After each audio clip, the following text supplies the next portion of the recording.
Dr Gasmi, merci au Gynéco pour l'invitation, c'est un honneur d'être parmi vous.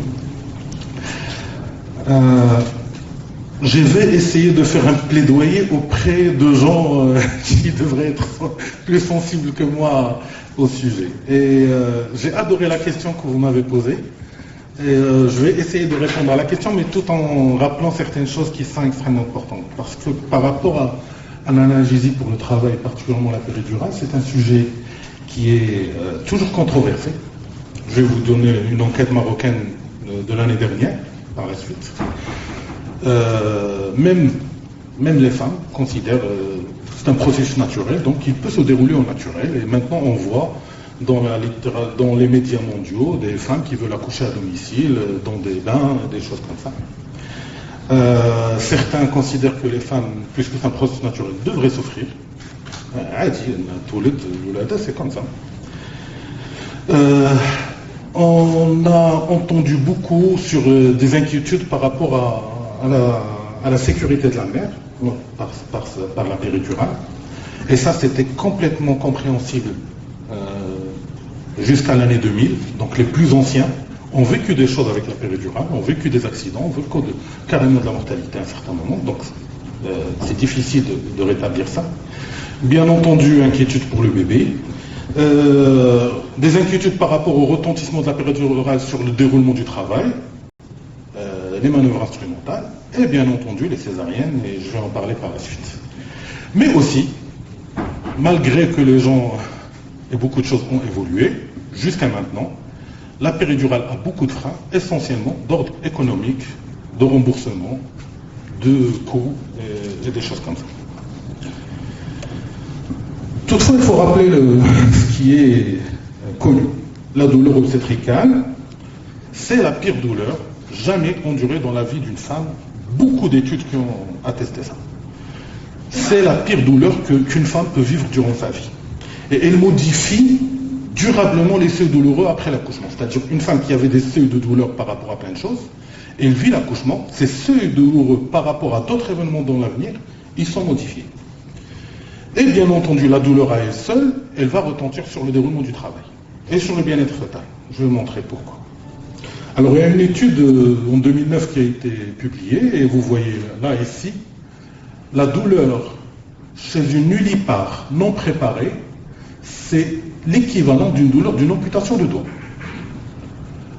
Nullipare préparée, moins, multipare, moins, mais toute la douleur obstétricale, elle reste plus élevée que la douleur cancéreuse, d'une fracture, d'une lacération, etc.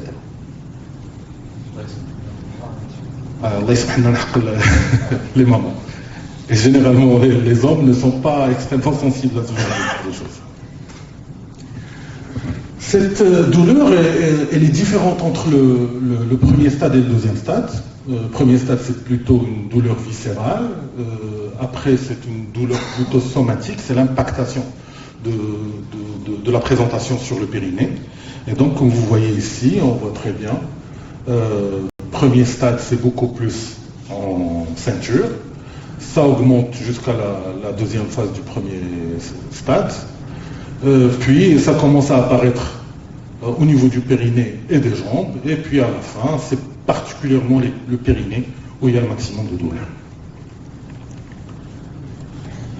Alors, plusieurs facteurs vont retentir sur cette douleur, sur l'intensité et l'expression, notamment l'âge maternel, la parité, des facteurs obstétricaux, c'est-à-dire l'état du col au début de travail, l'adéquation entre la taille du fœtus et le canal génital, des facteurs psychologiques, notamment une grossesse non désirée, vous avez l'expérience de tout ça, et ils ont beaucoup plus de douleur, et des facteurs ethniques. Ici, c'est pourtour méditerranéen versus anglo-saxon. On a typiquement Shlaha versus l'Arabia. En tout cas, là, il crie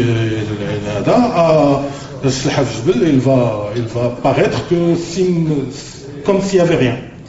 Mais pourtant, certes, l'expression, elle est sensitive, elle est différente, mais la perception, elle est presque la même, presque pour toutes les femmes. Bien sûr, une grande multipare a moins de douleur, certainement, mais l'expérience douloureuse, elle est pareille, malgré que l'expression est différente. Donc, c'est pas les urgences, c'est pas celui qui crie qui a le plus mal. Généralement, ceux qui sont prostrés qui ont le plus mal. Non seulement par rapport à la sensibilité, mais il y a aussi des vraies répercussions de la douleur sur le travail. Ça c'est connu, il y a des répercussions respiratoires, cardiovasculaires, urinaires, neuro-endocrines, gastro-intestinales et des vrais syndromes post-traumatiques.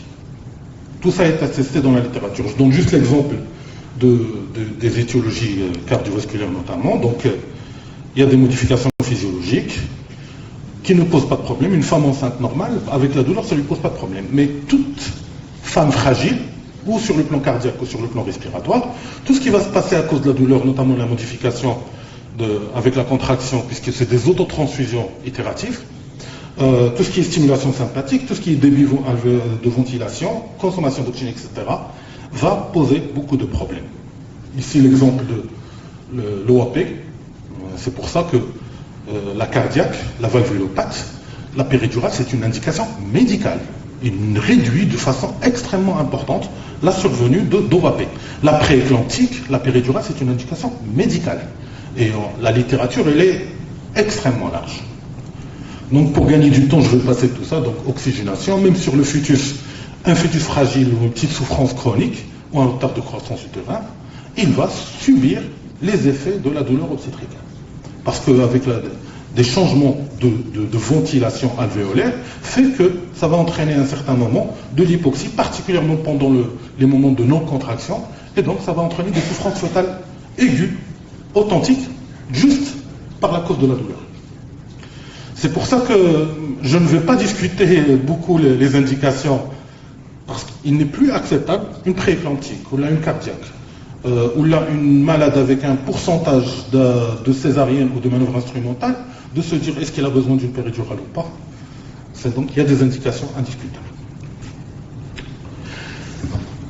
Aussi la douleur, elle va retentir elle va entraîner à elle seule de la dystocie dynamique. C'est la douleur qui est la cause majeure de la majeure partie des dystocies dynamiques. Parce qu'avec les contractions, il y a de la noradrénaline, ça stimule l'activité de l'adrénaline et les cortisol l'inhibent, et donc quand la douleur elle est très très importante, ça va entraîner de la contraction désordonnée et de la dystocie dynamique. Ça a été attesté notamment par ce travail.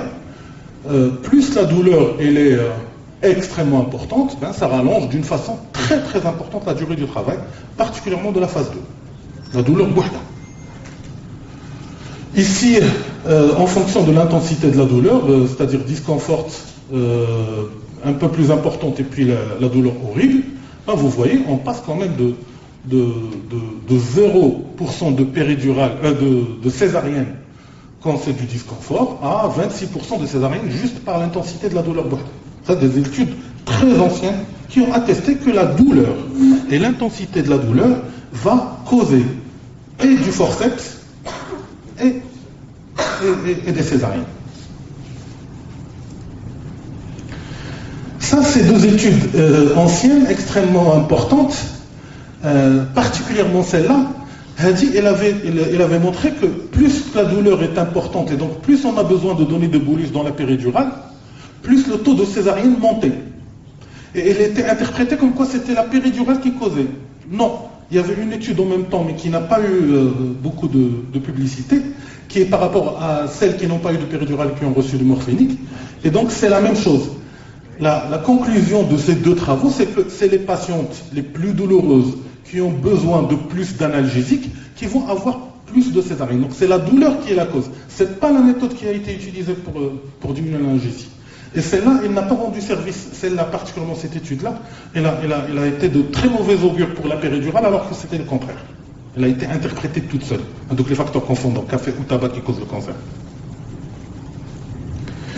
Et puis, énormément de choses imprédictibles. Alors, on sait tous, les gynécologues, vous avez plus de 20%, voire 30% des hémorragies du postpartum sont totalement non prédictibles. Et les manœuvres obstétricales non prédictibles, les extractions instrumentales, l'épisiotomie, la délivrance artificielle, la révision utérine, l'examen sauvage, la césarienne. Je vais donner juste l'examen de ce qui vient de se passer. Je pense que vous tous, vous avez fait des révisions utérines chez des patientes qui n'ont pas de péridurale. Déjà, il ne vous laisse pas faire, elle est extrêmement, ça lui fait très mal, et forcément votre diagnostic il est erroné au moins une fois sur deux. Parce que vous ne pouvez pas palper toute la paroi de l'utérus. Et vous passez à côté de certaines ruptures utérines ou de pré-ruptures utérines. Ça, nous, chez nous, c'est notre quotidien. Alors que si une analgésie est là, on va le faire tranquillement, correctement, enlever les rétentions placentaires et avoir un bon diagnostic et des bons gestes corrects. Sinon, on est amené à ce que l'hémorragie s'aggrave, à continuer les gestes extrêmement traumatisants pour la dame, et on atterrit au bloc opératoire avec une anesthésie générale qui, dans le contexte obstétrical, c'est la triade létale. Anesthésie générale en situation d'urgence. C'est 16 fois, minimum 16 fois plus de risque de mortalité que l'anesthésie loco-régionale. C'est la triade mortelle chez la femme enceinte. Et ça a été attesté. Ça a été attesté. Certes, dans tous les travaux que vous allez voir dans les pays développés, l'évolution de l'obstétrique et de l'analgésie et de l'anesthésie fait que la composante d'accident de ce type, elle est extrêmement rare. D'ailleurs, si vous voyez le dernier rapport en anglais, les premières causes de mortalité maternelle, c'est l'embolie amniotique, c'est les accidents emboliques, cardiovasculaires et les atteintes hépatiques. Alors que chez nous, c'est l'hémorragie, prééclampsie, c'est complètement une épidémiologie qui est différente. Et justement, on avait participé à un travail africain, ça a été publié en 2019, déjà 4 ans. Donc, plein de centres, des milliers et de milliers de femmes en Afrique. Et donc, il a été attesté que la mortalité maternelle après césarienne en Afrique est 50 fois supérieure à la mortalité maternelle dans les pays développés, particulièrement pour 2 raisons, l'hémorragie du postpartum et les complications de l'anesthésie. La césarienne. Eh bien, la césarienne sur la mortalité de l'anesthésie, c'est l'anesthésie générale en urgence. Ça veut dire qu'il n'y a pas d'analgésie pour l'accouchement, parce que c'est des pays où l'analgésie pour l'accouchement n'est pas répandue. Et même la mortalité néonatale, elle est de double de la mortalité que dans les autres pays. Ça a été, la sonnette d'alarme a été tirée depuis très longtemps. Les Français, en 2009, ils se sont rendus compte qu'ils étaient 13e en Europe pour la mortalité maternelle. Où la première cause, la mortalité maternelle, c'est l'hémorragie du postpartum. Donc ils ont fait un audit énorme et une publication qui a abouti en 2009. Ils ont étudié quelles sont les causes des facteurs indépendants de mortalité liés à l'hémorragie en France. Il y a 2 facteurs indépendants. C'est l'absence d'anesthésiste réanimateur 24 heures sur 24. Donc moi je le relis. Comment on continue au Maroc, on verra la démographie mobile, comment on peut continuer à laisser des maisons d'accouchement sans bloc opératoire, c'est même pas 30% des accidents et de mortalité de la femme, c'est parce qu'on n'a pas de disponibilité immédiate de bloc opératoire. L'exemple qu'il a dit, salle de caté on a fait un bloc opératoire, la capacité qu'il soit hybride pour le bloc opératoire, c'est que tu prends vraiment un risque pour la dame. La deuxième, c'est les maternités qui font moins de 500 accouchements par an. Ça veut dire que c'est incompatible avec un maintien, une maintenance de compétences de l'équipe soignante. À côté de Marrakech, des maisons d'accouchement qui font 7 accouchements par an. On a des gynécologues qui sont affectés dans certains hôpitaux pour ne pas faire de césarienne ou faire 50 accouchements. Il y a le bilan d'hier. C'est complètement une dégradation de la compétence, indiscutable. 5 minutes. Allez. Donc leur conclusion, c'est que c'est important, c'est parce qu'il y a de l'analgésie. Il faut qu'il y ait une analgésie. Et donc en 2002, il y a eu le décret de périnatalité en France, où ils ont décidé de fermer toutes les maternités de moins de 500 accouchements par an, et qu'une maternité doit avoir un certain cahier de charge, dont les pédiatres aussi. Alors, la littérature sur la péridurale a évolué. Je ne pourrais pas faire en 5 minutes. 7 minutes. Impossible. D'accord, l'essentiel, c'est d'avoir l'objectif c'est d'avoir une analgésie obstétricale idéale. Donc, bon, je vais passer ça. Je vais passer.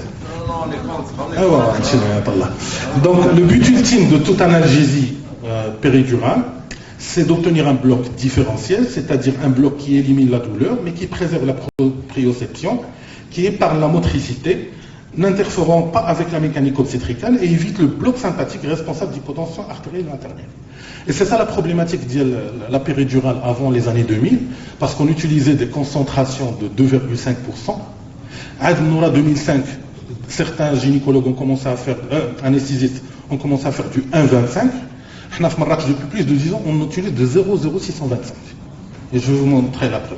Qu'est-ce que ça causait ce 2,5? Et on a encore des anesthésistes qui utilisent cette ADA. Ça cause du bloc moteur, ça cause de l'hypotension, donc il y a pas mal d'accidents.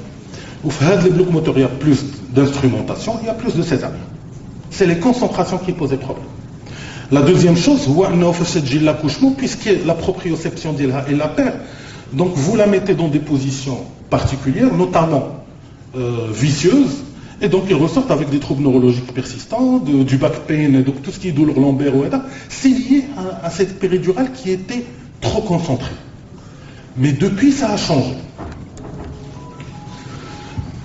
Et justement, c'est les plus anciens qui ont vécu tout ça, qui sont encore les plus réticents par rapport à la péridurale. FES, en 2016, en 2019, une enquête à FES l'année dernière, secteur public et secteur privé, ils ont trouvé que la péridurale était utilisée dans moins de 5% des accouchements, publics et privés.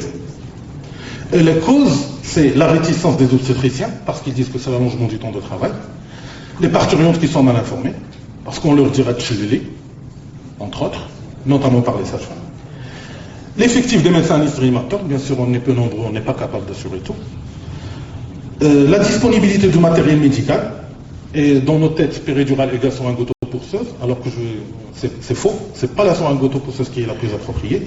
Et le coût, bien sûr, c'est d'aller que 1500 dirhams de l'anesthésie, s'il n'est pas remboursé. Et donc, il y a une méta-analyse. Les méta-analyses LIDERO, ils ont montré qu'avant 2000, c'est vrai qu'il y avait plus de césariennes, il y avait plus d'extraction instrumentale. Après 2000, pas d'augmentation de risque. Donc, déjà, depuis le changement vers le 1,25, il n'y a pas d'augmentation de risque de césarienne ou d'extraction instrumentale. Et depuis 2005, ça y est, ça a été recommandé, surtout cet article Princeps, qui dit non seulement elle est safe et il faut la faire, mais il faut la faire très tôt. Dès que vous avez du travail, moins de 2 cm, que c'est safe et que ça ne retentissait pas sur la progression. Et donc la péridurale, beaucoup d'études, n'a pas affecté la durée du travail ou les taux de césarienne. Elle est associée à un travail plus court depuis la fin de sa mise en place, particulièrement grâce quand vous mettez du morphinique dans la péridurale. D'ailleurs, les gynécologues les plus anciens, quand on a le palfium, on a des choses, le col est tel. Et c'est la péridurale qui peut faire ça.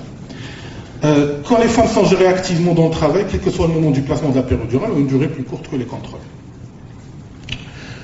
Tout ça, ça a été grâce à plein de choses. La mise au point de nouveaux anesthésiques locaux qui minorent le bloc moteur, notamment la ropivacaïne, mais actuellement, même dans le monde, tout le monde est en train de revenir sur la bupivacaïne, l'ENA, avec la dose très faible. Réduction des doses de concentration, c'est ce qu'on appelle low concentration, high volume. Donc on était à 2,5, dilué de moitié, maintenant on est à du 0,0625. Et donc les femmes, ils ont leur péridurale,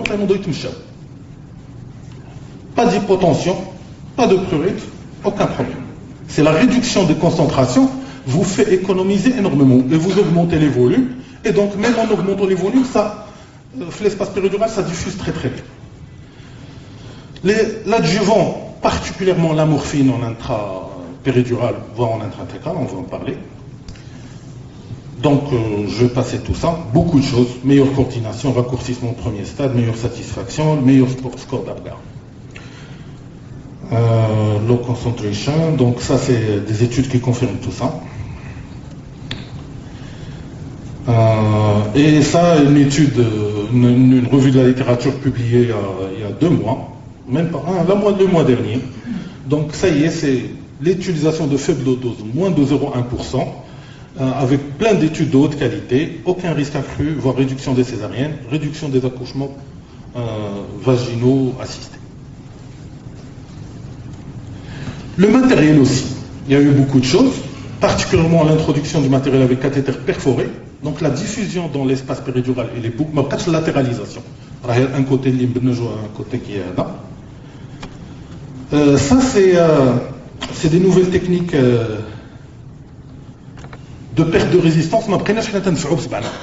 Donc c'est un système élastique, qu'on peut même confectionner nous-mêmes. Maintenant, mon équipe, elle fait toujours comme ça.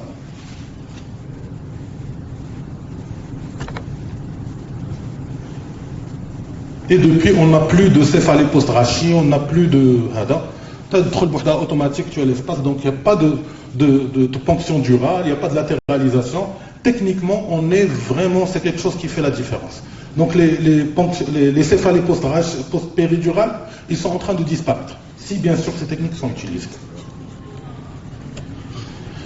L'échographie pour les malades difficiles, pré-éclampsie et éclampsie, il y a 2 ans, il y a des échographes où ils font des logiciels qui reconnaissent le disque et l'espace. Donc vous mettez la sonde et il vous dit piquez ici. L'intelligence artificielle. Alors qu'on le faisait de façon manuelle pour des malades difficiles. Les modes d'administration aussi ont changé. Donc il y avait la continue. Maintenant la continue c'est la plus catastrophique. Personne n'utilise plus de la continue. La continue elle entraîne plus de blocs moteurs, mais les bolus moins. L'autocontrôlé par la patiente. Et puis la toute dernière, c'est le programme d'intermittent epidural bolus. Donc vous mettez un système qui va injecter une dose toutes les 60 minutes régulièrement, de façon programmée. Et là, c'est pas moi je dois venir pour l'injecter ou la sage-femme injecter, donc ça diminue la charge de travail de l'équipe et c'est la méthode la plus sûre. Il diminue la consommation des anesthésies locaux, le bloc moteur, la deuxième phase du travail, la durée de l'analgésie, les accès douloureux paroxystiques et beaucoup de confort et satisfaction des parties remontantes. Maintenant, la péridurale bouhidha, il y a d'autres techniques neuraxiales qui sont là, notamment la périrachie combinée, c'est-à-dire je fais une rachie analgésie et puis je monte le cathéter au cas où j'ai une césarienne.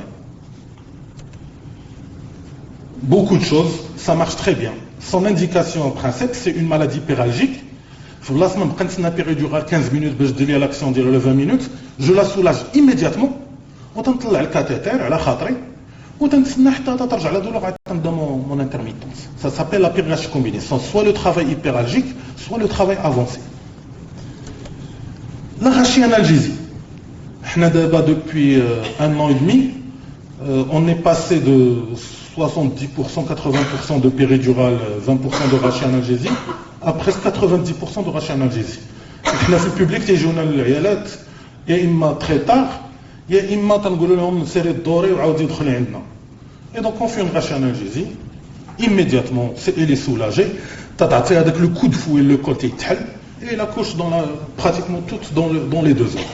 Donc au-delà de 8 cm, ou la dilatation complète, demandez à vos équipes de vous faire des rachis analgésie. Aucun retentissement, c'est une rachis analgésie, mais c'est anesthésie. Donc aucun retentissement sur le travail.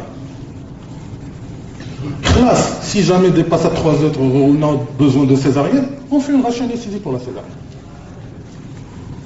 La nouvelle qui est en train de prendre beaucoup d'ampleur, c'est ce qu'on appelle la péridurale avec ponction durale. Le sac dural, c'est une petite fuite de LCR, autant que le cathéter péridural.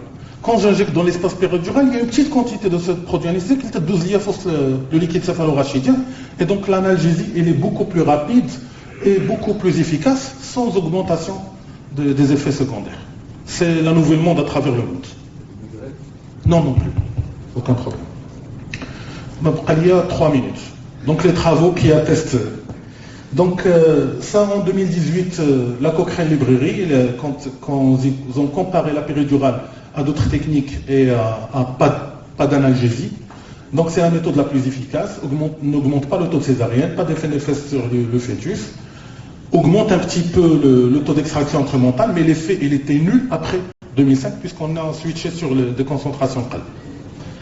Mais quand on étudie de la Cochrane et quand on voit péridurale versus pas d'analgésie du tout, réduction de 54% des césariennes.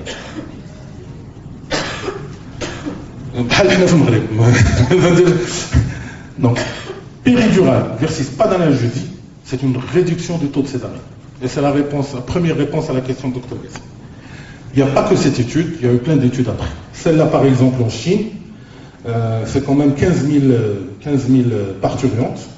Dans le taux d'analgésie, ils ont fait un programme. Ils sont passés de 0 à 33% de péridurale. En même temps, le taux de césarienne, il est passé de 41% à 34%. Le taux d'épisiotomie de 71% à 47%. Et l'incidence du score d'Apgar a diminué. Donc, amélioration non seulement du taux de césarienne, mais de tous les paramètres de sécurité. Sur un nombre très très important. D'autres études qui ont avec des effectifs 19 000 accouchements, vous voyez ici, ils sont passés de 0 à 57% et le taux de césarienne a baissé.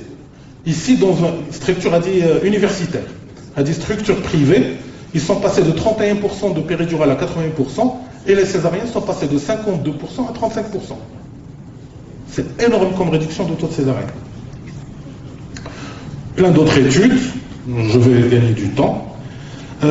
Et c'est pas que la Chine, le Japon ici, cette année, en mars, sur 51 000 accouchements par voie basse, l'analgésie, je conclue.